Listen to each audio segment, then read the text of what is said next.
អូខេពុកម៉ែបងប្អូនអរគ្នាខ្ញុំធ្លាប់តែឃើញគេហូបណាប៉ុន្តែនេះពុកម៉ែបងប្អូននេះមឹកឆៅខ្ញុំអត់ដែរហូបមឹកឆៅទេតែនៅថៃឥឡូវល្បីហើយមួយយ៉ាងដូចខ្ញុំអត់ដែរសាកទេប៉ុន្តែខ្ញុំឃើញនៅថៃហ្នឹងគឺគេប្រើមឹករស់គេប្រើមឹករស់នៅក្នុងកែវលុបផាច់ប៉ុន្តែឃើញនៅមើលទៅវាអាណត្តិអធមពេកដាក់ទាំងរស់អញ្ចឹងឥឡូវយើងខុសគេបន្តិចយើងប្រើមឹកឆៅយើងប្រើមឹកឆៅហើយប៉ុន្តែវាងាប់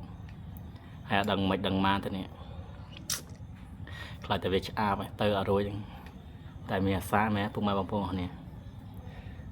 ឃើញគេហូបតំណងប្រាអានោះមើលទៅដល់តំណងដល់ឆ្អាបសោះឥឡូវយើងមើលយើងសាកខ្លួនឯងម្ដងមើលនឹងទៅរួយលើកទី1ពុកម៉ែបងប្អូនអស់គ្នានិយាយមែនទិញមកប្រហែលជា 5000 ហ៊ានទិញច្រើននេះផ្លែហូបកើតភូមិលើមុនខ្ញុំអត់សូវចេះហូបតែមឹកនេះបើដូចបកាចូលចិត្តហូបជាសេះឆៅហ្នឹងអត់មានអីដូចគេតាមិនដែររសជាតិដឹងមែនមើលសាំងអស់នេះ5មានទីសាទុកចិត្ត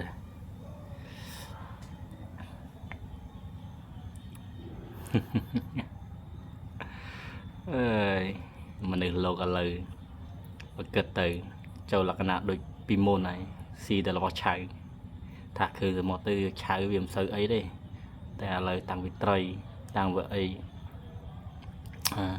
តាមកសន្តែយ៉ារៀងបាត់ឆ្អើតណាជិះលោវាចេះតិចហើយមានពុកម៉ែបងប្អូនណាខ្លះដែលធ្លាប់សាកហើយ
បើបន្ទុកវិញ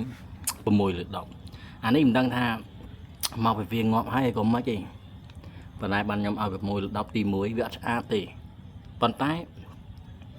វាអត់ឆ្អាបហ្នឹងគ្រាន់ថា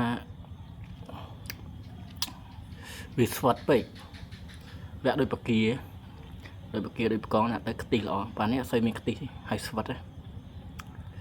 អានេះយើងមិនដឹងមិនដែរក៏លោវាងាប់បាត់ហើយមិនណាព្រោះឃើញក្នុងវីដេអូភាគច្រើនហ្នឹងគឺគេប្រើរស់ហើយយើងអានេះងាប់បាត់ហើយអញ្ចឹងចុងក្រោយគឺមានតែស្ងោរហើយចុចទៅលក់ទៅចូលមានតែប៉ុណ្្នឹងទេទៅអត់រួច